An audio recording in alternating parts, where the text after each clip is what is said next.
हमारा माइंड काम कैसे करता है। कभी भी किसी पर्सन को उसके बिहेवियर की वजह से जज मत करना। मैंने कहा आप घर जाकर के आपको क्या करना था, अपनी डॉटर को ये सारा कुछ समझाना था। तो आज स्टार्ट करते हैं आज का सेशन। हम लोग इस माइंड को समझेंगे कि माइंड हमारा काम कैसे करता है। इसको समझाने के लिए ना मैं चीज़ें कुछ ड्रॉ करूंगी।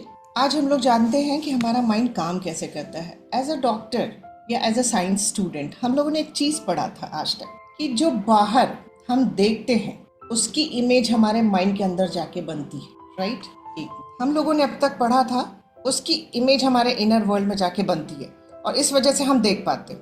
आज हम ये जानेंगे कि जो हमारे इनर वर्ल्ड में है क्या प्रोग्रामिंग है, उसकी वजह से हम बाहर की दुनिया देखें। जो प्रोग्रामिंग हमारी अंदर है उसकी वजह से हम बाहर की इमेज को देखते हैं। मतलब जस्ट ऑपोजिट चीज है ये। हम सोचते थे जो बाहर दिख रहा है उसकी इमेज अंदर बन रही है, नहीं, जो अंदर प्रोग्राम हो चुके हैं उसके अकॉर्डिंग हम बाहर की दुनिया को देखते हैं। राइट, स्टार्ट करती हूँ माइंड कैसे काम करता है। अब इसी को मेरी दिखाने की कोशिश है।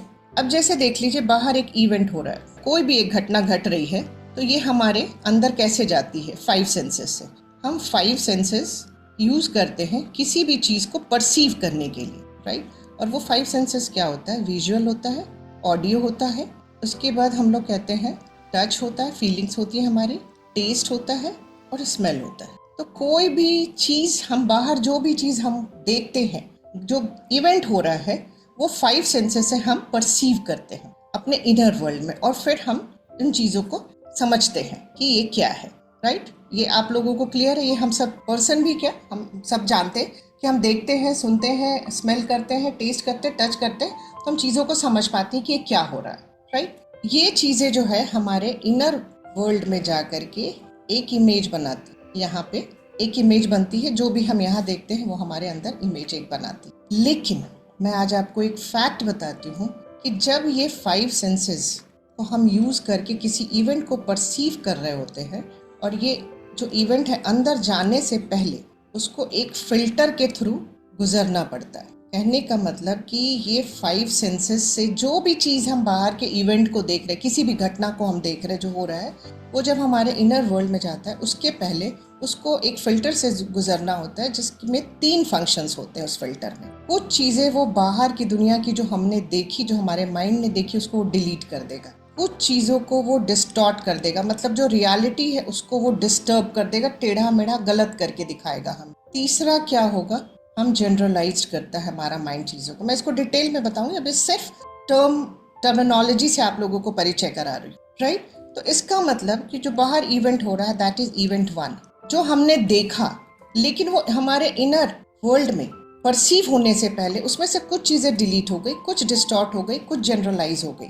तो यहाँ जो आया उसमें से मैं आपसे पूछती हूँ, यहाँ पे एक इवेंट हो रहा है, वो ऐसे है, ठीक। अब ये हमारे इनर वर्ल्ड में जाने से पहले ये क्या हो रहा है इसके साथ कि ये इसमें से कुछ चीज़ें डिलीट हो गई, कुछ चीज़ों को डिस्टॉर्ट कर दिया, कुछ चीज़ें जनरलाइज हो गई। ये आपका बाहर का इवेंट 1 था। आपके माइंड के अंदर ये जब गया तो कुछ चीज़ें डिलीट होने से कुछ डिस्टॉर्ट हो गई। ये तो क्या आपको लगता है ये दोनों सेम पिक्चर है, अलग पिक्चर है?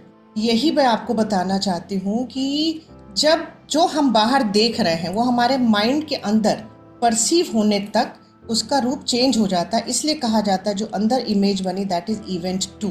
इसीलिए कहा गया है कि सच को कोई नहीं देख सकता है। जो स्पिरिचुअलिटी कहती है कि सत्य है बट उसे देख नहीं सकता कंप्लीटली कोई। क्योंकि अब आप ही सोचिए कि एक इवेंट हो रहा है, वहाँ मैं और शोभना दोनों गए, शोभना को कुछ दिखा, मुझे कुछ दिखा, क्योंकि मेरे अंदर कुछ चीज़ें डिलीट हुई, मेरे अंदर कुछ डिस्टॉर्ट हुई और जनरलाइज हुई। तो क्या जो मेरे अंदर डिलीट हुआ, डिस्टॉर्ट हुआ, जनरलाइज हुआ, वो शोभना में भी होगा? एकदम नहीं होगा। क्यों? क्योंकि जो हमारा ये फिल्टर है वो डिपेंड करता है हमारे अब तक के हमें बिलीव्स क्या मिले। ये बहुत इंपॉर्टेंट पार्ट है। हमारे बिलीव्स क्या है, हमने आज तक एक्सपीरियंस क्या किया है लाइफ में अपने, हमारी प्रोग्रामिंग क्या हुई है आज तक माइंड के अंदर। बचपन से क्या कहूँ मैं, अगर कहूँ तो वूम को लेकर के हम कह सकते हैं हमने यहाँ इन्फॉर्मेशन क्या गैदर करके रखा है अब तक, हमने क्या इन्फॉर्मेशन लिया है अभी तक। और एक आता है, हम लोग इसको कहते हैं मेटा प्रोग्राम्स, हम बाद में डिटेल में जानेंगे। बट जो सबसे इम्पॉर्टेंट पार्ट है वो मैं आपको बता रही हूँ। और कुछ चीज़ें हमारी यहाँ पे आ जाती है, वो अनकॉन्शियस मॉडलिंग से भी हमारी प्रोग्रामिंग होती है। तो कुछ चीज़ें हम अनकॉन्शियस मॉडलिंग से भी वहाँ प्रोग्राम हो जाती है। तो इसका मतलब अगर शोभना के अंदर ये बिलीफ है कि दुनिया बहुत अच्छी है, तो उसका फिल्टर क्या करेगा, बाहर जो भी इवेंट हो रहा है, चाहे वो मारपीट ही क्यों नहीं हो रही है वहाँ पे, उसका माइंड क्या करेगा, अच्छी चीज़ को जूम इन करेगा उसकी लाइफ में, बुरी चीज़ जो वहाँ होगी डिलीट करेगा। ऐसा नहीं था, वहाँ से बुराई नहीं था, वहाँ बाकी लोग हेल्प भी कर रहे थे, अच्छा भी बोल रहे थे वहाँ पे श्वेता, ऐसा नहीं। तो उस एक ही इवेंट है, एक ही सिचुएशन है, उस इवेंट में सब अच्छा दिख रहा है बिकॉज उसके बिलीफ में है कि दुनिया बहुत अच्छी है और सब एक दूसरे को कोऑपरेट करते, सब एक दूसरे को अपलिफ्ट करते। उसने जब भी अपनी लाइफ में जो भी एक्सपीरियंस किया है वो बहुत सुंदर किया है, लोगों ने उसको हमेशा मदद की है। तो उसका माइंड क्या करेगा, उसका फिल्टर चूंकि इसी पे डिपेंड करता है, अगर उसकी प्रोग्रामिंग में है कि दुनिया एक बहुत खूबसूरत प्लेस है हमारे जीने के लिए, तुम बहुत सुंदर दुनिया में आई हो, अगर उसकी उनकी मम्मा ने वो में ये उनको दिया है और आने के बाद दुनिया में उन्होंने यही देखा कि अरे सभी तो हेल्पिंग नेचर के, सभी तो मदद करते, सभी अच्छे हैं। उन्होंने जो इन्फॉर्मेशन भी गैदर की, हम लोगों के टाइम तो मोबाइल नहीं होता था, इन्फॉर्मेशन भी गैदर की, उन्होंने अच्छी चीज़ें देखी, पढ़ी, सुनी, तो उनको यही है कि नहीं यहाँ सब कुछ अच्छा होता है, अगर हम अच्छा करेंगे तो हमारे साथ अच्छा ही होगा। उसके बाद आता है जो मॉडलिंग भी हुई, उनके आसपास के जो भी लोग थे वो सभी लोग जो थे अच्छी चीज़ों में बिलीव रखते थे, काइंड थे, एम्पैथी था उन लोगों में, बहुत हेल्पिंग नेचर के थे। ठीक है, तो इस तरह से चूंकि उनके अंदर जो पूरी प्रोग्रामिंग का क्रक्स है वो ये है कि दुनिया बहुत सुंदर है, तो एक ही इवेंट में मैं कहूँगी नहीं, वहाँ तो सबकी एनर्जी मुझे अच्छी नहीं लग रही थी, सब लड़ने के मूड पे थे, सभी गुस्से में थे, मुझे लग रहा था कि अब वो भी उसको मारेंगे। तो अब आप एक देखिए कि एक ही सीन है, दो लोग हैं, मैं के अकॉर्डिंग वहाँ बहुत सारी अच्छी चीजें उनको दिखेंगी। और ऐसा नहीं है कि वो पर्पसली देख रहे हैं, उनका माइंड दिखा रहा है, क्योंकि वो क्या करेगा, बुरी चीजों को डिलीट करेगा, क्योंकि उनके बिलीफ में है दुनिया अच्छी। उनका माइंड वहाँ कुछ भी डिस्टॉर्ट नहीं करेगा, कुछ भी जनरलाइज नहीं करेगा, राइट। तो ये फिल्टर जो हमारा डिपेंड करता है वो हमारी अब तक के प्रोग्रामिंग पे डिपेंड करता है। अब क्या हुआ कि इस फिल्टर से अंदर जाके एक इमेज बनती है, ये पूरे 5 सेंसेस से जो भी आया ये पूरा एक इमेज बना। उन्होंने कहा नहीं, इमेज तो चेंज हो चुकी है अंदर जाते जाते, क्योंकि कुछ डिलीट हो गया, कुछ डिस्टॉर्ट, कुछ जनरलाइज। तो यहाँ जो बना उसको हम लोग बोलते हैं IR, मतलब इंटरनल रिप्रेजेंटेशन। वो इनर वर्ल्ड में इंटरनल रिप्रेजेंटेशन बोलते हैं उसको हम, रिप्रेजेंटेशन। चूंकि ये पर्सन टू पर्सन वेरी करता है, इसलिए इसको हम लोग बोलते हैं पर्सनल, शॉर्ट में हम लोग इसको यूज करते हैं PIR, पर्सनल इंटरनल रिप्रेजेंटेशन। कहने का मतलब ये है कि एक इवेंट बाहर हुआ, 5 सेंसेस से हमने उसे परसीव किया, फिल्टर से कुछ चीज़ें डिलीट हुई, कुछ डिस्टॉर्ट हुआ, जनरलाइज हुआ, और इनर वर्ल्ड में आके जो इमेज बनी इवेंट की, जो हमने परसीव किया, वो हमारे इनर वर्ल्ड आते आते तक E2 हो गया, क्योंकि वो ऑलमोस्ट चीज़ें चेंज हो गई, उसमें मैक्सिमम चीज़ें चेंज हो गई। और ये पर्सन टू पर्सन वेरी करता है, क्योंकि ये डिपेंड करता है फिल्टर हमारी प्रोग्रामिंग पे। तो यहाँ जो इमेज बना उसको हम लोग कहते हैं that is PIR, personal internal representation, right. इसका मतलब ये हुआ कि E1 था बाहर, उसको हमने 5 सेंसेस से यहाँ इनर वर्ल्ड में हमने उसको परसीव किया, और ये हमारा फिल्टर था। कुछ चीज़ें डिलीट हो गई, कुछ डिस्टॉर्ट हो गई, कुछ जनरलाइज किया माइंड ने, और अंदर हमारे एक PIR बन गया, राइट। और ये जो पर्सनल इंटरनल रिप्रेजेंटेशन हुआ, यहाँ आते आते तक पूरा इवेंट जो है E2 में हो गया, क्योंकि कुछ चीज़ें डिलीट हुई, डिस्टॉर्ट हुई, जनरलाइज हो। अब ये जो PIR होता है ये क्या करता है, जो पर्सनल इंटरनल रिप्रेजेंटेशन, अब ना के अकॉर्डिंग दुनिया अच्छी थी तो सब चीज़ें अच्छी देखी, तो उसने उसका जो PIR बना ना, वो रिसोर्सफुल स्टेट हम लोग बोलते हैं, एक समझ लीजिए एक तरह से, या कह लीजिए पॉजिटिव। तो उसकी जो फिजियोलॉजी होगी ना, मतलब उसकी बॉडी की जो फिजियोलॉजी होगी, जो यहाँ इंटरनल रिप्रेजेंटेशन, जो यहाँ इवेंट परसीव किया हमने, उसके अकॉर्डिंग हमारी बॉडी, मतलब हमारी फिजियोलॉजी बन जाती है। अगर ये नेगेटिव है तो हमारी फिजियोलॉजी नेगेटिव होगी, अगर ये पॉजिटिव PIR है तो हमारी जो फिजियोलॉजी होगी, जो हमारी बॉडी लैंग्वेज होगी, क्योंकि माइंड और बॉडी में बहुत सुंदर कनेक्शन है, माइंड में जो भी चलता है उसके अकॉर्डिंग बॉडी तुरंत रिस्पॉन्ड करती है। तो अगर हम नेगेटिव जोन में हैं तो हमारी फिजियोलॉजी नेगेटिव है। जैसे मान लीजिए अगर मैं दुखी हूँ तो मैं ऐसे ड्रूप करके बैठूंगी, मेरा शोल्डर ड्रूप रहेगा, मैं हो सकता है सिर नीचे भी कर सकती हूँ, मैं ऐसे भी बैठ सकती हूँ। लेकिन इफ़ आई एम हैप्पी तो मैं ऐसे रहूंगी, स्माइल रहेगी मेरे चेहरे पे। तो कहने का मतलब आप ये जानबूझ के नहीं करते, आपके अंदर चूंकि जो चल रहा है उसके अकॉर्डिंग फिजियोलॉजी रेडी हो जाती है हमारी। ये अननोइंगली लेवल पे होता है, ये माइंड लेवल से होता है सारी चीज़ें। तो ये हम समझ गए अब कि जो PIR उसके अकॉर्डिंग हमारी फिजियोलॉजी बन गई है। PIR और फिजियोलॉजी मिला करके अगर मैं कहूँ तो PIR जो हमारा पर्सनल इंटरनल रिप्रेजेंटेशन बना, उसको और फिजियोलॉजी को अगर हम मिला देते हैं, ये दोनों मिल करके जो रेडी होता है वो हमारा स्टेट ऑफ माइंड रेडी होता है। अब मैं बताती हूँ, क्योंकि अभी तक क्या था कि पहले सिर्फ पर्सनल इंटरनल रिप्रेजेंटेशन ही था नेगेटिव, अब उसके अकॉर्डिंग बॉडी ने भी फिजियोलॉजी ले लिया उसी नेगेटिव जोन में अपने को, क्योंकि माइंड जो भी कहता है बॉडी तुरंत उसको मानती है, तो वो ले लिया। इससे हमारा माइंड, स्टेट ऑफ माइंड बना। ये पॉजिटिव भी हो सकता है और ये नेगेटिव भी हो सकता है। अब आप इससे बहुत अच्छे से समझेंगे इन चीज़ों को कि जब आपका मूड अच्छा नहीं होता है, आप एकदम ही अच्छा फील नहीं कर रहे, कुछ ऐसा एक्सपीरियंस हुआ आज आपका चैम्बर में या हॉस्पिटल में पेशेंट्स के साथ जिसकी वजह से आपका मन बहुत खराब है, तो अभी क्या हो रहा है कि आपका जो PIR है वो नेगेटिव, आपकी फिजियोलॉजी नेगेटिव हो गई। अब आपका जो स्टेट ऑफ माइंड भी बना वो नेगेटिव हो गया।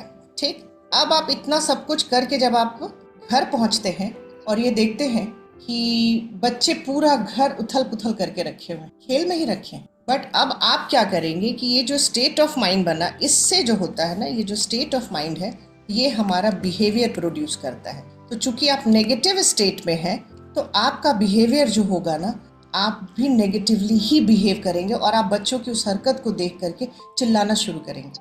अगर मान लीजिए उस समय आप जो मेल हैं, अगर फीमेल घर में है और आपके एंटर करते ही इस नेगेटिव स्टेट ऑफ माइंड में फीमेल आपसे कुछ भी बोलना शुरू करती है, चाहे से अपनी तकलीफ ही बता रही हो कि बता आज मुझे पूरे दिन भर तकलीफ बनी रही, मुझे बहुत ज़्यादा हेडेक रहा, मुझे बहुत बॉडी एक रहा, मुझे थोड़ा मलेज भी लग रहा है, वो उनको नहीं पता आपका स्टेट ऑफ माइंड क्या है। बट चूंकि आप नेगेटिव स्टेट ऑफ माइंड में है तो उससे जो बिहेवियर प्रोड्यूस होगा ये सब ऑटोमेटिकली होता है, ये हमारा सबकॉन्शियस कराता है। तो आपका जो बिहेवियर होगा ना वो भी नेगेटिव ही होगा। आप गुस्सा करने लगेंगे कि इतनी देर मैं हॉस्पिटल में काम करके चला आ रहा हूँ और घर आते मुझे अंदर भी तुमने नहीं आने दिया और तुम शुरू हो गए यहाँ, मैं इससे तो अच्छा हॉस्पिटल में ही था। अगर बच्चों ने कुछ गलत किया तो हम उन पे, मतलब जिसको कहते हैं ना, कभी कभी हम उन शब्दों का प्रयोग कर जाते कि हमें पता ही नहीं होता कि हम नेगेटिव स्टेट में है। हमने जो ये शब्द बोला, मेरा बच्चा भी किसी रीजन से उसी स्टेट में था और उसने उसको गलत तरीके से ले लिया। और ये जो बिहेवियर होता है ना, ये दो तरह से हम करते हैं। मैं कहती हूँ जब हम अपनों के पास होते हैं तो हम वहाँ वर्बल बिहेवियर करते हैं, मतलब वर्बली भी कुछ उल्टा सीधा बोल देंगे। लेकिन अगर हम अपने ऑफिस में होते हैं तब भी हमारा बिहेवियर वो जो होता है वो नॉन वर्बल होता है। तब हमारी बॉडी बोलती है। जैसे कि मान लीजिए कि अभी मेरा सेशन है और कोई मुझे आकर के बोले कि अरे यार मैं इतनी दूर से आई हूँ, चलो मुझे घुमाने ले चलो। अब मेरा मन है नहीं, क्योंकि मेरे लिए बहुत खूबसूरत काम है ये, मुझे इसमें बहुत मजा आता है। अब वो चूंकि मेरे रिलेशन में है, अगर मैं ना बोलती हूँ तो भी तकलीफ होगी उन्हें, हाँ बोलती हूँ तो मेरा ये छूटता है। तो मैं क्या करूंगी, बोल तो पाऊंगी नहीं कि नहीं मैं चल नहीं सकती, तो मैं चीजें उठा पटक करूंगी, कोई चीजें फेंकूंगी, अपना गुस्सा इस तरह से दिखाऊंगी। मतलब मेरी फिजियोलॉजी से उनको डेफिनेटली समझ में आएगा, चाहे मैं एक सिंगल वर्ड अटर ना करूं, वो समझ जाएंगे कि नहीं इसका मन नहीं है चलने का, देखो किस तरह से बिहेव कर रही है। राइट, मैं एक बार फिर से इसको बताती हूँ। जो भी इवेंट बाहर हो रहा है उसको हम 5 सेंसेस से परसीव करते हैं अपने इनर वर्ल्ड में, बट वो हमारे इनर वर्ल्ड में जाने से पहले एक फिल्टर के थ्रू से गुजरना पड़ता है। उसमें से कुछ चीजें डिलीट हो जाती है, कुछ डिस्टॉर्ट हो जाता है, कुछ जनरलाइज होता है। और ये फिल्टर जो है हमारी अब तक की प्रोग्रामिंग पर डिपेंड करता है। उसमें जो सबसे इंपॉर्टेंट पार्ट मैं कहती हूँ that is our belief system. हमने क्या प्रोग्राम हमें मिला, हमें क्या इन्फॉर्मेशन दी गई, हमें क्या एक्सपीरियंस किया हुआ है, वो फिल्टर उस पर काम करता है। राइट, उसके बाद जो इनर वर्ल्ड में बनता है इमेज, उसको हम लोग बोलते हैं personal internal representation. Personal internal representation हमारी फिजियोलॉजी तैयार करता है, ऑटोमेटिकली होता है। हमारी PIR और फिजियोलॉजी मिल करके हमारा स्टेट ऑफ माइंड तैयार हो कि ये नेगेटिव होगा कि ये पॉजिटिव होगा। Actually in our science we don't use positive and negative word, actually we use resourceful state और unresourceful state। तो ये चीज़ जो मैं बता रही हूँ, मैं पॉजिटिव इसलिए बोल रही हूँ क्योंकि हम लोग बहुत सारे जो डॉक्टर्स हैं ये वर्ड सेक्वेंटेड नहीं है यहाँ पे, इसलिए मैं पॉजिटिव नेगेटिव बोल रही हूँ। तो कहने का मतलब कि हमारा PIR और फिजियोलॉजी मिला करके हमारा स्टेट ऑफ माइंड बनता है, और इसमें हम 2 ही स्टेट में जाते हैं। रिसोर्सफुल स्टेट मतलब कि सब हमारे फेवर में चीज़ें हैं, अनरिसोर्सफुल स्टेट को आप नेगेटिव स्टेट कह सकते हैं। और हमारा ये जो स्टेट ऑफ माइंड है ये हमारा बिहेवियर डिसाइड करता है। और ये बिहेवियर जो होता है ना, मैक्सिमम टाइम जो हम बिहेव करते हैं अपनों के साथ या अपने प्लेस पे करते हैं, वो हम सबकॉन्शियस प्रोग्रामिंग की वजह से कर देते हैं, चाहे वो वर्बल हो चाहे वो नॉन वर्बल हो। तो हम लोग यहाँ पे एक ही चीज सिखाते हैं, कभी भी किसी पर्सन को उसके बिहेवियर की वजह से जज मत करना। उसके बिहेवियर उसकी आइडेंटिटी नहीं है, रियलिटी में वो एक अलग अपने में डिवाइन सोल है, बट उसकी प्रोग्रामिंग वैसी हुई है। उसका फिल्टर क्या कर रहा है ना, कि उसकी प्रोग्रामिंग में जब आप जाओगे ना डेप्थ में, तो जानोगे उसके अपनों ने, उनके पेरेंट्स ने, उनकी फैमिली ने, उनके सराउंडिंग्स ने, स्कूल ने, सोसाइटी ने उनको बहुत पेन मिला उनके एक्सपीरियंसेस में। उनको बिलीव्स ये मिली है कि सब दुनिया बुरी है, तो उनको हर चीज़ बुरी दिखती है और वो हर चीज जो है ना, उनका फिल्टर उनकी लाइफ से हर अच्छी चीज को डिलीट कर देता है और हर बुरी चीज को उनके सामने ला के रख दे रहा है। तो वो उनका PIR वही बन रहा है, उससे फिजियोलॉजी बन रही है और मोस्ट ऑफ द टाइम वो नेगेटिव स्टेट में रहते हैं। इसलिए वो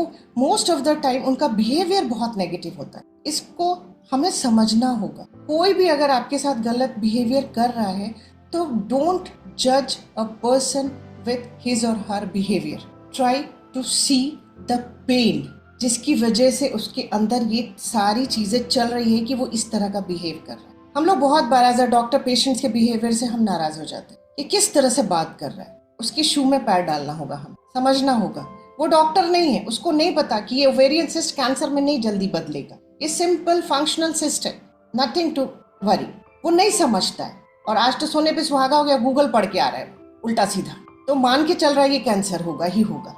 तो हो सकता है आपसे 4 बार पूछिए, क्योंकि उसके घर में किसी को हुआ है कैंसर, उसके घर में कुछ ऐसे चैलेंजेस हुए, उसको नहीं पता है। और आप जहां उसको कहते हैं कि तुम बात क्यों नहीं समझ रहे हो, तो उसकी जो PIR फिजियोलॉजी मिलकर जो स्टेट ऑफ माइंड है, हमें पता नहीं कि उसका स्टेट ऑफ माइंड क्या है अभी। वो रिसोर्सफुल स्टेट पॉजिटिव स्टेट में कि नेगेटिव स्टेट में है, अनरिसोर्सफुल स्टेट में। और हमारी कोई भी ऐसी चीज जो ऑलरेडी उसके माइंड के अंदर है, जो पेनफुल इवेंट है, उसको अगर आपने ट्रिगर किया, आपके किसी शब्द ने, आपके किसी टोन ने, वो बर्स्ट आउट हो जाता है। और हम लोग भी यही होता है, हम लोग के साथ भी यही होता है कि हम लोग अच्छे खासे रहते हैं, बात करते रहते हैं, कोई कुछ ऐसा बोलता है, किसी की टोन से हमारे माइंड के अंदर की कोई प्रोग्रामिंग ट्रिगर हो जाती है और हम बुरी तरह से बर्स्ट आउट हो जाते हैं। और हमें बाद में इतना अफसोस होता है कि मैंने इस तरह का बिहेव किया ही क्यों वहां पे, राइट। एक चीज पूछूंगी, ये चीजें यहाँ तक क्लियर हो गई? ये जो मैंने आप लोगों को दिखाया डायग्राम ड्रॉ करके, ताकि क्लियरली हम समझ सके कि एक इवेंट बाहर हुआ, जैसे बाहर गए हम दोनों ने एक इवेंट को देखा।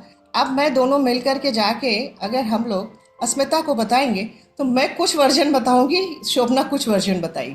कुछ चीजें शोभना की मेरे में मिसिंग होगी, कुछ मेरी शोभना में, मैं जो बताऊंगी शोभना में मिसिंग होगी। अब अस्मिता अमोल को यही कहानी अगर सुनाने जाती है, तो चूंकि जब अस्मिता इस चीज को सुन रही है तो अंदर जाने से पहले भी कुछ चीजें डिलीट हो गई, कुछ डिस्टॉर्ट हो गई, कुछ जनरलाइज हो गई। तो अब वो इवेंट अस्मिता के अंदर जाते जाते तक वो इवेंट 3 बन चुका है, राइट।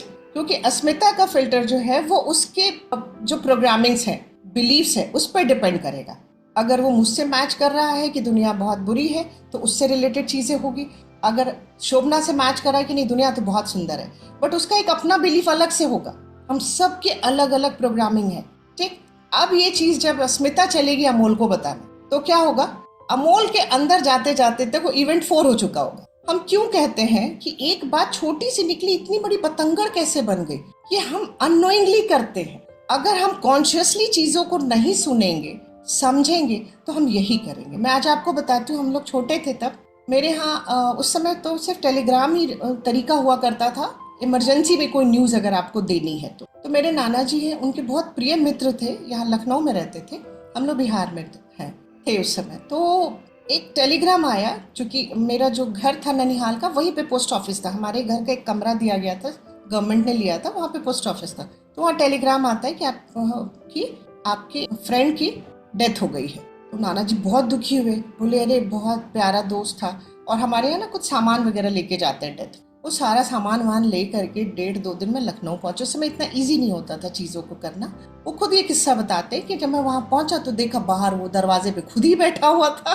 मैंने कहा ये क्या है, क्योंकि टेलीग्राम, चूंकि मेरे नाना जी 4 भाई थे, तो जो छोटे नाना जी थे वो डाकघर में काम भी करते थे। तो चूंकि नाना जी ने रिसीव किया, पढ़ा था कि उन्होंने किया टेलीग्राम है, तो बोले कि अब वो सामान देख के पूछे अरे तुम ये सब क्यों उठा के लेके आए हो, क्योंकि समझ गए कि ये तो मेरी मौत की खबर सुन के इसका मतलब आया है। तो मैं टेलीग्राम क्या मिला था, बोले यही कि तुम चल बसे हो।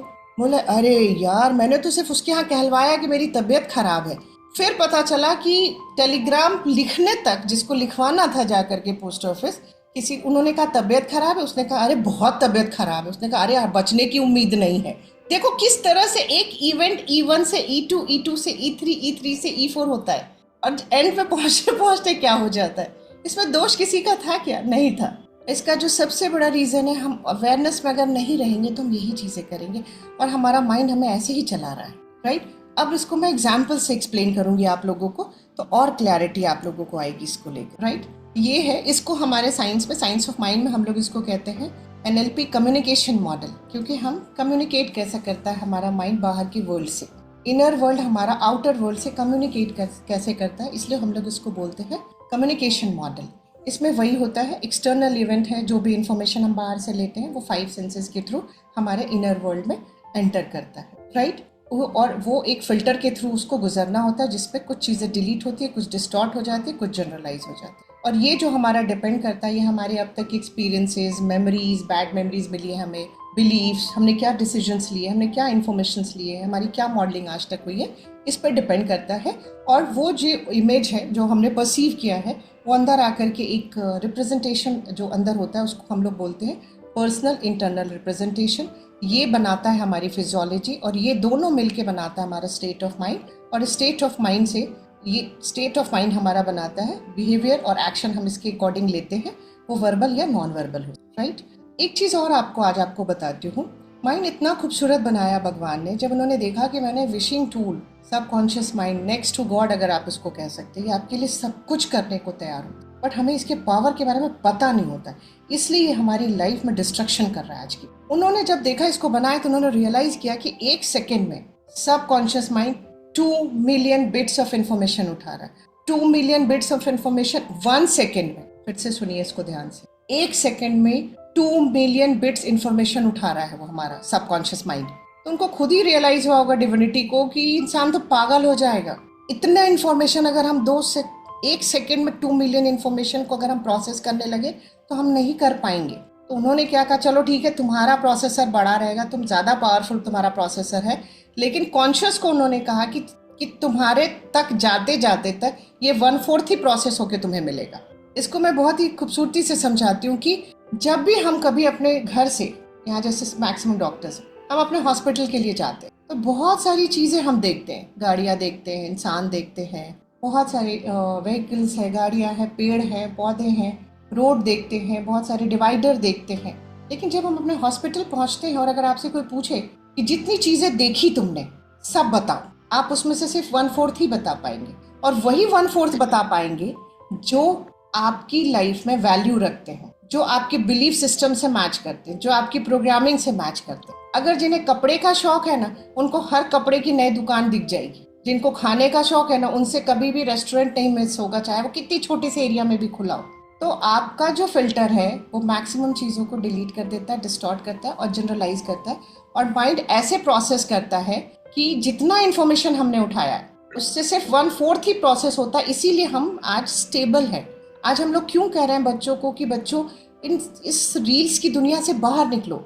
अब तो बड़े लोगों को भी मैं देखती हूँ एडिक्शन है, स्पेशली फीमेल्स में हो रहा है, और इसलिए उनको मेंटल चैलेंजेस बढ़ रहे हैं। जो लोग वर्किंग है उनके पास तो टाइम ही नहीं होता इन चीज़ों को देखने का। बट हम अब सभी एग्री करेंगे, गायनेकोलॉजिस्ट जितने भी यहाँ हैं, कि फीमेल्स को बहुत सारे चैलेंजेस हो रहे हैं, हेल्थ चैलेंजेस, क्योंकि फुल टाइम कुछ ना कुछ वो कंज्यूम कर रहे हैं। और दूसरा चैलेंज बच्चों को हो रहा है, बच्चे भी पूरे टाइम कुछ सीखना है, देखना है, रील्स देख रहे हैं। इससे क्या हो रहा है, इतना इन्फॉर्मेशन हो रहा है।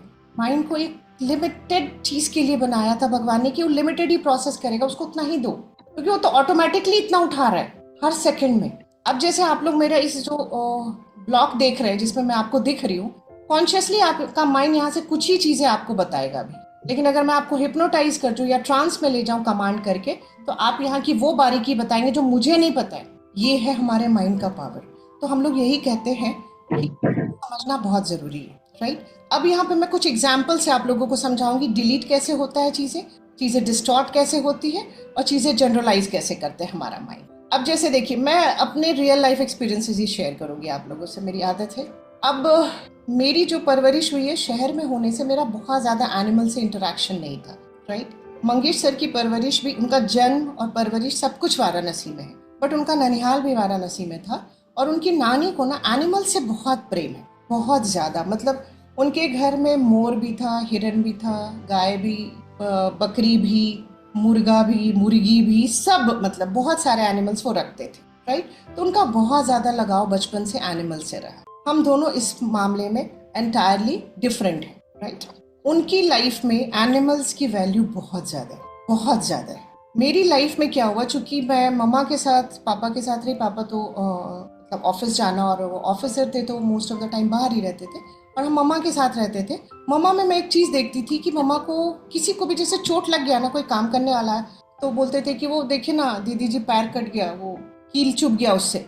मेरी मम्मा जब मैं छोटी थी, मैंने जब से होश संभाल तब से मेरी मम्मा के पास एक फर्स्ट एड बॉक्स हुआ करता था उसमें आज भी मुझे दवाइयाँ याद है। सोफ्रामाइसिन होता था, डेटॉल होता था, कुछ कॉटन होते थे, कुछ गॉज के पीस होते थे। आई थिंक वो डॉक्टर बनना चाहते रहे होंगे लेकिन समहाउ नहीं बन पाए, तो बट वो उनके पास हुआ करता था। मम्मा तुरंत जाते थे, उसको क्लीन करते थे, सोफ्रामाइसिन लगाते थे और पट्टी कर देते थे। और मैं देखती थी कि जो रोता हुआ आया उसको इतना दर्द हो रहा होता था और उनको मतलब साफ वाफ करके पट्टी करके वो जाने देते थे, तो वो स्माइल करते हुए मम्मी को थैंक यू बोल के जाते थे। मुझे लगता है मुझे यही काम करना, मुझे ना यही करना, हील करना, मुझे लोगों के पेन को कम करना है। तो मैं इंसानों के मतलब मेरा कहने का मतलब ये है कि मैंने लोगों के पेन को ज्यादा देखा, एनिमल्स का नहीं देखा। अब मैं आपको अपना ही किस्सा आप लोगों को वाकया सुनाती हूँ। मैं और करते थे ना बच्चों को स्कूल पहुंचाने, सुबह हम लोग इकट्ठे जाया करते, तो शुरू से सर की एक हैबिट थी कि हम बच्चों को पहुंचाने खुद से चलेंगे, चाहे कितना भी बिजी शेड्यूल हो, हम बच्चों को बस से ऐसे नहीं भेजेंगे, इतना तुम अपने बच्चों के लिए निकाल सकते। तो मैं और वो मॉर्निंग में स्कूल जाते थे, बच्चों को पहुंचा के फिर लौट आते। फिर सर छुट्टी के टाइम जाते थे,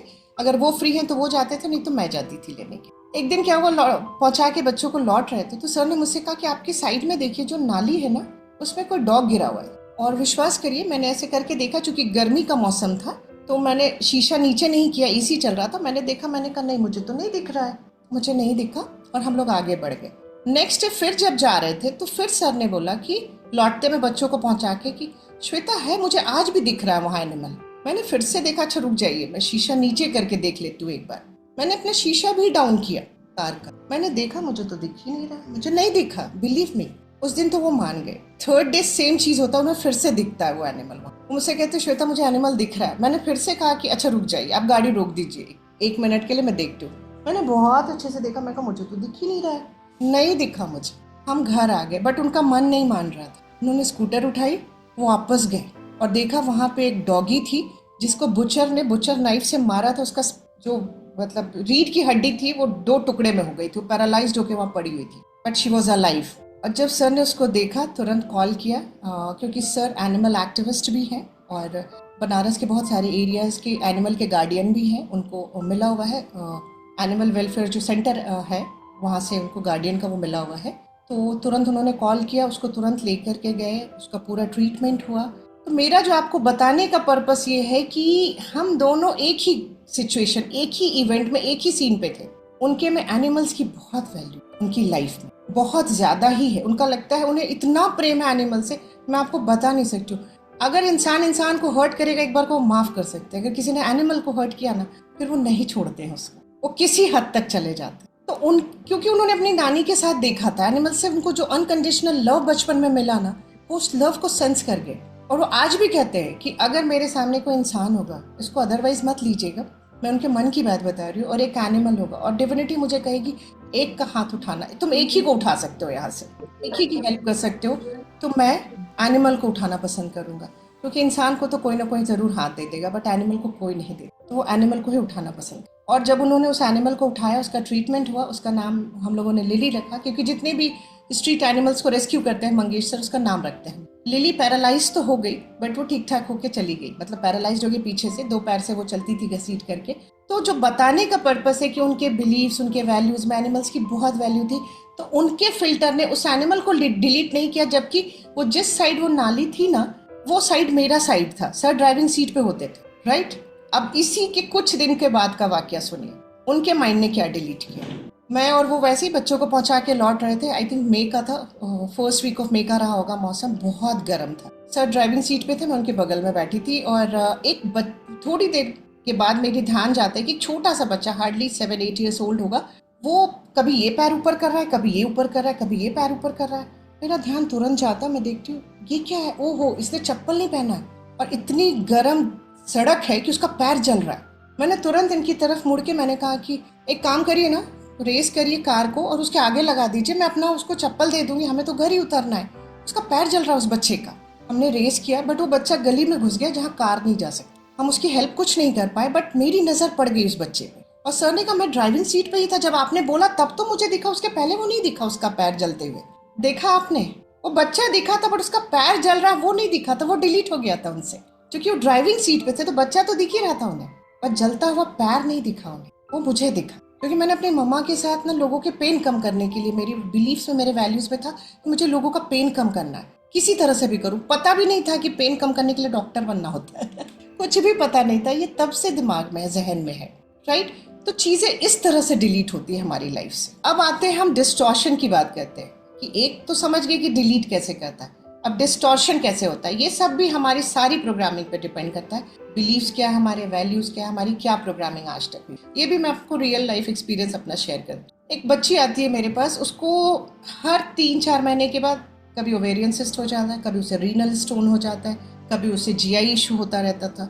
तो मैंने उससे यही कहा कि बेटा तुम 2 साल से मेरे पास आ रही हो, हर तीसरे चौथे महीने तुम मेरे पास खड़ी रहती हो, तुम्हारा प्रॉब्लम क्या है, तुम्हें क्या तकलीफ है। मुझे पेट में दर्द होता है। मैंने कहा नहीं, ये तो मुझे पता है, ये तो मैं 2 साल से सुन रही हूँ, तुम्हारे अंदर क्या तकलीफ है। क्योंकि अब मैं रूट कॉज पे काम करती हूँ, अब मैं सिम्टोमेटिक ट्रीटमेंट पे बहुत ज़्यादा नहीं काम करती। वो तो मेरा बनता है, इसलिए मुझे देना है, क्योंकि पेशेंट को इमीडिएट रिलीफ हमें देना होता है, इसलिए मैं देती हूँ। एक सेइंग पढ़ी थी, बहुत सुंदर, आप लोगों से शेयर करती हूँ। फिजिशियन क्या करता है ना, वो सिर्फ पेशेंट को ट्रीट करता है, उसकी डिजीज को ट्रीट करता है। और जो ग्रेट फिजिशियन होता है ना, वो उस पर्सन को ट्रीट करता है जिसको डिजीज है। तो हमें ग्रेट फिजिशियन बनना है आज के बाद से, क्योंकि अब हमें पता है ना कि अगर डिजीज है तो रूट में पेन है, उस रूट में जाना होगा। हम लोग अभी तक क्या कर रहे हैं ना, एक पेड़ है, पेड़ का मालिक आता है, माली आता है और कहता है ये जो स्टेम है ना, इसमें कीड़े लग रहे हैं, अरे थोड़ा ये स्प्रे कर दो ठीक हो जाएगा, और ये लो कुछ डाल देना उसके, उसमें ठीक हो जाएगा। नहीं ठीक हुआ, अच्छा चलो कट करके निकाल देते। हम पेशेंट्स के साथ सिर्फ सिम्टोमेटिकली ट्रीटमेंट कर रहे हैं, रूट वही है, हम उसे रिलीफ दे रहे हैं। डेफिनेटली रिलीफ है, हमारे मेडिकल साइंस ने इतना एडवांस किया है कि हम इमीडिएट रिलीफ दे पा रहे हैं पेशेंट्स, बट वो फिर परेशान है, तो हमें रूट पे जाने की जरूरत होती है। तो मैंने उस बच्ची से भी वही पूछा कि बेटा एक बात बताइए आप कि आपके अंदर तकलीफ क्या है। तो उसने जो शेयर किया मुझसे, वो ये शेयर किया कि मैडम मेरी जो फैमिली है जॉइंट फैमिली है, मेरी मदर के पास इतना टाइम नहीं होता मुझे सुन सके, मेरे फादर बाहर काम करते हैं, और मुझे बहुत ज़्यादा लोग पसंद नहीं करते क्योंकि मुझे बहुत जल्दी गुस्सा आता है, मेरी दोस्ती किसी से भी ज़्यादा दिन तक नहीं हो पाती, मेरे फ्रेंड्स भी मुझे छोड़ देते क्योंकि मैं बहुत इरिटेबल नेचर की हूँ। और मेरा रिकॉर्ड रहा है कि मेरी मम्मी भी मुझे प्यार नहीं करती, कहती कि तुम कभी नहीं सुधरोगी, तुम बहुत बुरी लड़की हो, मुझे सभी बुरा बोलते। तो मैं हूँ बुरी, ये तो मैं मानती हूँ, लेकिन मेरा कोई है नहीं, मैं जीना नहीं चाहती हूँ। तो मैंने जस्ट उसको कंसोल करने के लिए बोला, और मैंने कहा ऐसा नहीं सोचते बेटा, आपकी मम्मा के कुछ चैलेंजेस होंगे जिसकी वजह से वो आपको टाइम नहीं दे पाते। भाई को तो बड़ा टाइम देती हैं वो, मुझे नहीं दे पाती हैं, उसके जो भी पेन्स थे, ठीक। तो मैंने एक काम कर, अच्छा एक काम करना आप, मैं अपना जल्दी मोबाइल नंबर, हम एज ए भी डॉक्टर्स नहीं शेयर करते अपना पर्सनल नंबर, बट मैंने उस बच्ची का पेन देखते मैंने कहा अच्छा एक काम करो, जब भी आपका मन अच्छा नहीं हो, ये मेरा पर्सनल मोबाइल नंबर है, आप इसको रख लो, आप मुझे कॉल कर लेना, राइट। और मैं आपका फ़ोन ज़रूर उठाऊंगी, और मैं वो पहली पर्सन आपकी लाइफ का बनूंगी जो आपसे कभी नाराज़ नहीं होंगी और कभी भी आपका साथ नहीं छोड़ूंगी। ये मैं फर्स्ट पर्सन आपकी लाइफ का बनना चाहूँगी, और मैं डेफिनेटली बनूंगी, क्योंकि मेरी एक खूबसूरती है कि मैं अगर कमिट करती हूँ तो मैं करके रहती। और ये बात हुई और वो बच्ची चली गई, और फिर उसका मतलब ठीक हो गई, तो वो आई नहीं मेरे पास। उसी पीरियड में क्या हुआ, मेरे फादर इन लॉ बहुत सीरियस हो, और ऐसा हुआ कि हमें उन्हें वो हॉस्पिटल जाने को रेडी नहीं थे, तो हम लोगों ने सारी चीज़ें घर में अरेंज की उनके लिए। तो आईवी फ्लूइड पे रखा और डिटोरेट कर रहे थे, उनको बहुत सारे चैलेंजेस हो गए थे। तो उसी टाइम, उसी पीरियड में क्या हुआ कि मेरी सिस्टर का फ़ोन आ रहा था शाम में, जब हम लोग डैडी का सब आईवी वगैरह चेंज कर रहे थे उनको, और मैंने उसके बाद मैंने खाना खिलाने लगी बिठा करके। मेरी सिस्टर का कॉल आया, उसका कॉल आया, मैं पिकअप नहीं कर पाई। उसको अच्छे से पता है कि दीदी अगर ने कॉल नहीं पिकअप कर पाई है तो कॉल बैक करेगी, मैंने कॉल बैक नहीं किया। नेक्स्ट डे भी यही होता है, डैडी का हम और सर कुछ काम कर रहे होते हैं, डैडी को तैयार कर रहे होते हैं, उसका कॉल आता है, हम नहीं पिकअप कर पाते, कॉल बैक भी नहीं कर पाते। तीसरे दिन भी यही होता है, और सेम चीज़ होता है कि उसके कॉल के बाद उस पेशेंट, जो बच्ची की मैं आपको बात बता रही हूँ, उसका भी कॉल आ रहा होता है। हम दोनों ही कॉल पिकअप नहीं करते, कॉल बैक नहीं करते। उसके पहले जब भी उसने कॉल किया, मैंने उससे बात किया, अगर मिस हुआ तो कॉल बैक मैंने हमेशा किया है उसको, बट वो 3 डेज में 2 लोगों का कॉल ना मैंने रिसीव किया, नहीं मैंने उसको कॉल बैक किया, दोनों को ही। थर्ड डे जब मेरा कॉल रिसीव नहीं होता है, इसको ध्यान से सुनिएगा, मेरी सिस्टर के अंदर ये बिलीफ है, प्रोग्राम में, उसके प्रोग्राम में फीडेड है कि दीदी मुझे बहुत प्यार करती, ध्यान से सुनिएगा। और अगर दीदी ने मुझे कॉल बैक नहीं किया, इसका मतलब दीदी किसी परेशानी में, क्योंकि उसको अच्छे से पता है कि मैं उसे बेइंतहा प्यार करती। उसने कुछ नहीं किया, उसने डायरेक्ट पापा को फोन लगाया, बोला पापा, दीदी, जीजा जी, माँ, बाबा सब अच्छे तो हैं? बोले नहीं बेटा, समधी साहब की ही तबीयत नहीं ठीक है, बोले मुझे लग गया था पापा, इसलिए मैंने दोबारा अब दीदी को सोचा मैं नहीं लगाऊंगी, मैं आपसे पता कर लूँ कि क्या बात है। आपसे पता चल गया, बस बोलिएगा जब भी खाली होगी बात करेगी, वैसे बाकी सब ठीक हो जाएगा, बाबा बहुत जल्दी अच्छे हो जाएंगे, हम जीजा जी को भी बात कर लेंगे। और ये बात होके बात खत्म हो गई।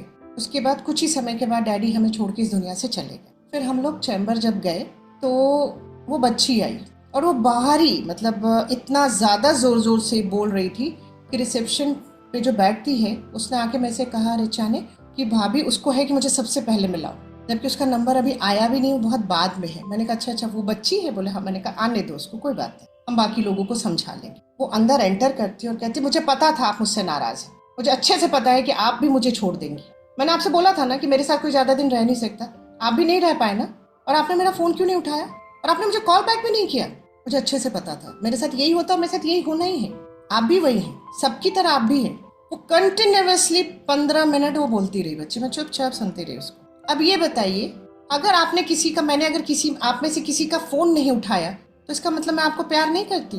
माइंड कैसे डिस्टॉर्ट करता है चीज़ों को, क्योंकि उसकी प्रोग्रामिंग में था कि लोग उससे प्यार नहीं करते, थोड़े दिन तो प्यार करते हैं लेकिन थोड़े दिन के बाद लोग उससे दूर हो जाते हैं उसके बिहेवियर इरिटेबिलिटी की वजह से। तो जब मैंने 3 दिन उसका फ़ोन नहीं उठाया और कॉल बैक भी नहीं किया, उसके माइंड ने कहानी क्या बना करके उसको दिया कि श्वेता भी अब तुम्हें प्यार नहीं करती। देखा, तुम सही थी। ये है डिस्टॉर्शन। आज पूरी रिलेशनशिप चैलेंज जो है because of this part of our filter, distortion. ये बहुत खतरनाक है। आज रिलेशनशिप में हम लोग बहुत सारा काम करते हैं, दिव्यांशु दी भी काम करते हैं, हम लोगों ने भी बहुत सारे लोगों को सुना है। मैं कहती हूँ ना, इस फिल्टर को साफ रखना है तो अपना प्रोग्रामिंग सही करना होगा। पहले हमारे नाना नानी, दादा दादी, माँ पापा कितने प्यार से एक साथ रह रहे, हम लोग भी बहुत हद तक साथ रह रहे, बट आज की जो जनरेशन आ रही है वो बहुत ज़्यादा दिन साथ नहीं रह पा रही, क्योंकि वो क्या कंटेंट देख रही है। आप ये देखिए ना, क्या प्रोग्राम करने अपने आप को कि घर में भी एक वाइफ है, बाहर भी एक अफेयर चल रहा है। आज ये रेट्स क्यों हाई हो रहे हैं? क्योंकि माइंड ऐसे ही डिस्टॉर्ट करता है। हस्बैंड बोलते हैं कि नहीं आज एक्स्ट्रा मेरे 3-4 केसेस आ गए, इमरजेंसी है, मैं आज लेट से आऊँगा। अगर हाउसवाइफ है और इस तरह के जो सीरियल्स होता है, नाम नहीं लूँगी क्योंकि एक बार मेरे को सबने बोला तुम नाम लेती हो, कल को तुम्हें कोई वो कर दे, चैलेंज कर दे कि आपने नाम क्यों लिया तो मैं नाम नहीं लूँगी, बट जो भी वो सास बहू वाले और बाहर एक्स्ट्रा मैरिटल अफेयर वाले जो प्रोग्राम्स देखती हैं लेडीज़, उनका माइंड इसी तरह से डिस्टॉर्ट करता है। उनके हस्बैंड किसी रीज़न से बाहर हो लेकिन उनका माइंड डिस्टॉर्ट करता है, वो पक्का किसी से इन्वॉल्व हो रहे हैं, वो पक्का किसी गलत चीज़ पे है। तो मेरा जो कहने का मतलब है कि आज जो है ना, सबसे खतरनाक मुझे जो लगता है ना, ये डिस्टॉर्शन लगता है, और ये हमारी प्रोग्रामिंग पर डिपेंड करता है। इसको हम क्लीन कर सकते हैं। तो वो कंटेंट मत देखिए जो आप अपनी लाइफ में नहीं चाहते, क्योंकि आप सोचेंगे, और ये भी बताती हूँ थॉट में इतना पावर है कि वो एग्जीक्यूट होकर रहेगा। और मैंने बहुत सारी फीमेल्स को देखा, मैंने बार बार समझाया मत सोचो भैया के बारे में ऐसा, और बाद में उन लोगों ने आके बोला कि तू गलत थी, मैं सही थी। उनका है अफेयर, उन्होंने एक्सेप्ट भी किया है और अब वो शादी भी करने जा रहे हैं। मैंने कहा तुमने ही क्रिएट किया है सारी सिचुएशन। मैं दोनों तरह से बताती हूँ। एक इतनी आप मतलब हम कहते हैं ना, हम इतना ज़्यादा लड़ने लगते हैं इन चीज़ों को लेकर के कि जब कोई भी इंसान, चाहे मेल हो चाहे फीमेल, जो पार्टनर शक कर रहा है ना, ऑपोजिट पार्टनर जो है ना, वो बाहर रिलीफ चाहेगा ही चाहेगा। वो नेचुरल है, हम इंसान हैं, हम बिना लव के नहीं जी सकते।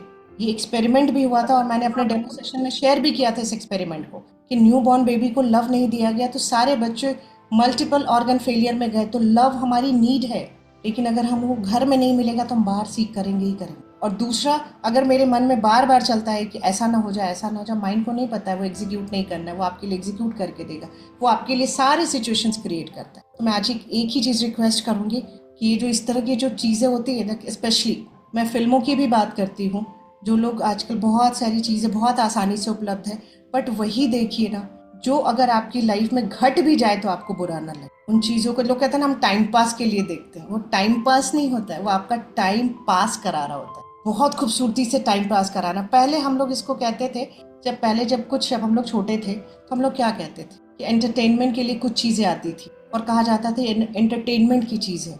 आज उसका नाम ही दिया हुआ है प्रोग्राम। चलो प्रोग्राम देखते नहीं, हम प्रोग्राम हो रहे हैं और बहुत खूबसूरती से हो रहा है प्रोग्राम। तो इस सुंदर सा जो पावरफुल टूल है ना, उसको सही दिशा में रखना। ये जिनको आप जो दिखाएंगे ना, ये वही उठापटक आपके जीवन में लाके करता रहे। तो इसलिए हम कहते हैं कि एक गोल होना चाहिए हमें लाइफ का, एक पर्पस होना चाहिए लाइफ का। वो फोकस में रहने से क्या होता है ना, आज की डेट में मैं आपको बताऊं तो अभी मैंने 8-9 साल से कोई पिक्चर नहीं देखी थी। न्यूज़पेपर पढ़े हुए 8-9 साल हो गया, न्यूज़ मैंने देखा नहीं। अगर आप पूछेंगे कौन सी कंट्री कहाँ लड़ रही है, झगड़ रही है, नहीं तो मुझे किसी का प्रेसिडेंट नहीं पता, किसी का मुझे वो नहीं पता कि कहाँ के प्राइम मिनिस्टर कौन है। अपने कंट्री का पता है 2-4 नाम, उसके अलावा नहीं पता, क्योंकि मेरे गोल में ना ये ज्ञान मुझे बहुत ज़्यादा ज़रूरी नहीं लगा। लेकिन मैं अपने माइंड को सही डायरेक्शन में रखूँ, ये मेरी प्रायोरिटी है, राइट। तो ये समझ में आ गया कि डिस्टॉर्शन का जो है क्या रीज़न। एक और इंसिडेंस आपसे शेयर करती हूँ क्लियर करने के लिए। ऐसे क्लियर हुई ये बात, प्लीज बताएं सब लोग, राइट। एक आप लोगों से इंसिडेंट शेयर करती हूँ, 2 बच्चों का है। और एक बड़ी बहन बच्ची होती है, उसने शेयर किया अपनी चीज़ों को कि पापा भाई को ज़्यादा मानते, मम्मी भी भाई को ज़्यादा मानते, मुझे नहीं मानते। मैंने कहा अच्छा क्यों? काउंसिल किया था उस बच्ची को मैंने। तो मैंने कहा आपको कैसे पता चला कि आपको प्यार नहीं करते हैं, भाई को प्यार करते हैं? बोले देखिए मैं 14 ईयर्स की हूँ, मेरा भाई 3 साल का है, तो अगर हम दोनों खेलते हैं तो मम्मी पापा कहते हैं देखना वो गिर ना जाए। अब आप देखिए, पेरेंट्स बिल्कुल डेफिनेटली उस छोटे बच्चे के लिए ही बोलेंगे, बट उसके माइंड कैसे उठाता है चीज़ों को, ये मैं बताने की कोशिश कर रही हूँ। उस बच्ची के माइंड ने क्या उठाया कि मम्मी पापा को तो सिर्फ उसी की परवाह है, मेरी तो है ही नहीं। ये उसके माइंड ने पहली बार में उठा लिया। ये मैंने जब उसको पूरा सुना तो मैंने नैरेट किया उसको पूरा, उसका डायग्नोसिस ऐसे बनाया। अब क्या हुआ कि ये उसके मन में बैठता चला गया, बहुत सारे इंसिडेंसेस वैसे होते चले गए। उसने कहा जो जिससे मुझे बहुत तकलीफ हुई और मैं कंफर्म हो गई कि मैं सही सोचती हूँ मैडम, वो ये था कि मैं एक दिन पापा को बोला कि पापा आज लौटते में ना मुझे वो जो सिल्क आता है डेयरी मिल्क का, वो लेते आइएगा। उसके पापा ने कहा बिल्कुल बेटा, 6 बजे तक तो मैं खाली हो जाता हूँ, मैं ऑफिस से निकलूंगा, लेते हुए आ जाऊंगा। जैसे मैं निकलने लगा, उसके फादर से जब बात किया तब का बता रही हूँ, तो वो उस दिन आ गया ऑफिस से और उसने पूछा कि लेट आया, 10 बजे तक आया। बोला पापा मेरा चॉकलेट। उसकी बिटिया ने पूछा तो वो बोला कि चॉकलेट तो हम नहीं ला पाए बेटा। फादर ने बस इतना ही बोला और वो चले गए, चेंज करके खाना खा के सो गए। दूसरे दिन फिर उसने बोला कि पापा आज जरूर लेते आइएगा। फिर समहाउ वो 6 बजे नहीं निकल पाए, वो 10 बजे आते और फिर बोलते मैं नहीं ला पाया बेटा, सॉरी, और कह के वो सोने चले जाते। तीसरे दिन ये कुछ नहीं बोलती है कि कोई फायदा नहीं पापा से बोले। वो छोटा सा नन्ना सा जो उसका भाई है वो जाता है, पापा पापा मेरे लिए चॉकलेट लेते आइएगा ना। उसके पापा बोलते ठीक है, और वो चले जाते। और उस दिन वो 6 बजे ऑफिस से छूटते, 7 बजे घर आते और चॉकलेट दोनों के लिए लेके आते। बोली तो आपने देखा ना मैडम, मैंने 2 दिन बोला पापा नहीं लाए और भाई ने 1 दिन बोला तो दोनों के लिए चॉकलेट आ गई। तो चूंकि हम लोग हर एस्पेक्ट को सुनते हैं, मुझे तो पता चल गया था कि क्या हुआ होगा, बट फिर भी जब मैंने फादर से बात की कि इंसिडेंस जो आपके साथ हुआ ये क्या हुआ था, तो उन्होंने बोला कि इंसिडेंस ये हुआ कि मैं निकलने ही वाला था तो बॉस आ गए, मैं कॉर्पोरेट में काम करता हूँ। उन्होंने कहा कि एक प्रेजेंटेशन पे हमें काम करना है, सैटरडे को टीम आने वाली है मॉर्निंग में, और मेरे पास सिर्फ 2 ही दिन बचते हैं और आप मेरे बेस्ट वो हो पर्सन हो जो इस प्रेजेंटेशन पे काम करके दे सकते हो, तो मैं इसके लिए आपको एक्स्ट्रा देने को तैयार हूँ। और अगर हमें ये प्रोजेक्ट मिला तो मैं आपको बोनस ही नहीं दूंगा, मैं आपको एक इंसेंटिव भी दूंगा जो बहुत अच्छा अमाउंट होगा। तो मुझे लालच हुआ मैडम कि क्यों ना इस पे काम कर लिया जाए, अगर मिल गया तो बच्चों के लिए कुछ अच्छा कर जाऊंगा। तो उस दिन इसलिए नहीं निकला 10 बजे तक, 10 बजे तक सारी शॉप्स बंद हो जाती है हमारी तरफ, और अगले दिन भी यही हुआ। मैंने कहा आप घर जा करके आपको क्या करना था, अपनी डॉटर को ये सारा कुछ समझाना था। तो बोले मुझे ऐसा लगा मैं थका हुआ था। मैंने कहा आप थके हुए थे, बट उसके माइंड ने कहानी बना ली। हमारा ब्रेन ना, लेफ्ट ब्रेन और राइट ब्रेन में, एक ब्रेन कहानी बनाता है और दूसरा उसको खरीदता रहता है। ये रियलिटी साइंटिफिक फैक्ट बता रही हूँ डॉक्टर साहब, और यही सारी चीजें समझने की जरूरत है हम लोगों को, राइट। तो अब उसकी चीजें जो डिस्टॉर्ट कैसे हुई, क्योंकि एक एक्सपीरियंस उसने किया, अब उसके बाद से उसने मान बैठी कि मम्मी पापा मुझे प्यार नहीं। तो मैंने जब एक चीज देखा कि ये और चीजें क्या देखती है, इन्फॉर्मेशन जब गैदर किया तो पता चला वो कार्टून देखती थी जिसमें लड़की को प्यार नहीं किया जा रहा था और लड़के को किया जा रहा था, तो बच्चा वहां से प्रोग्राम हुई थी। तो डिस्टॉर्शन बहुत बहुत बुरा है, और आज सब जगह सफरिंग की वजह जो है वो डिस्टॉर्शन है, और डिस्टॉर्शन भी हमारा उसी चीजों पे डिपेंड करता है जिसमें हम प्रोग्राम हुए, राइट। तो ये क्लियर हो गया डिस्टॉर्शन भी, डिलीशन हो गया, डिस्टॉर्शन हो गया विद एग्जाम्पल। अब हम थर्ड आते हैं, हमारा आता है जनरलाइजेशन। ये भी बहुत सुंदर, हम डॉक्टर्स तो इससे बहुत ज्यादा मतलब एग्री करेंगे, और हम तो आए दिन इन चीजों को फेस करते हैं। एक एक्सपीरियंस अगर हमारा किसी चीज से बुरा होता है, जैसे हम अपनी एग्जांपल्स लेते हैं, मान लीजिए मेरे पास एक पेशेंट आती है और वो ठीक नहीं हो पाती, उसके बाद उसके घर की कोई फैमिली आती है और कुछ मिसहैप होता है उसकी फैमिली मेंबर्स में, मेरे हॉस्पिटल, राइट। वो जब बाहर निकलेगी यहाँ से तो क्या बोलेगी, डॉक्टर श्वेता के यहाँ तो जाना नहीं, उनके यहाँ तो कोई भी नहीं बचता है। देखिएगा आप सब एग्री करेंगे, उनके यहाँ तो कोई भी नहीं बचता है, उनके यहाँ तो कॉम्प्लिकेशंस मस्ट है, चाहे वो पहला ही दिन मेरा कॉम्प्लिकेशन कराओ, बट उनके यहाँ तो मत ही जाना भैया, कोई नहीं बचता है। माइंड जनरलाइज करता है चीज, और जब माइंड जनरलाइज करता है तो हम क्या करते हैं ना, उस पूरी कम्युनिटी से हमारा विश्वास उठ जाता है। तो आप देखो कितना खूबसूरत है हमारा माइंड। हमारा अगर एक एक्सपीरियंस अगर बुरा हो जाता है, मान लीजिए पुलिस वाले से, हम कहते हैं सारे पुलिस वाले ऐसे ही। टीचर्स भी, हम इस चीज़ से एग्री करेंगे, एक टीचर के साथ एक्सपीरियंस अगर किसी पेरेंट का बुरा होता है तो उनको कंप्लेंट जाएंगी। यहाँ के मैक्सिमम टीचर्स ऐसे ही, सारे टीचर्स इसी तरह से बिहेव करते हैं। वो जनरलाइज करता है माइंड, और हम सोचते हैं कि नहीं, अगर हम देखिए ये क्यों चीज़ें हम पे हावी हो पाती, क्योंकि हम कॉन्शियसली अवेयरनेस में नहीं रहते।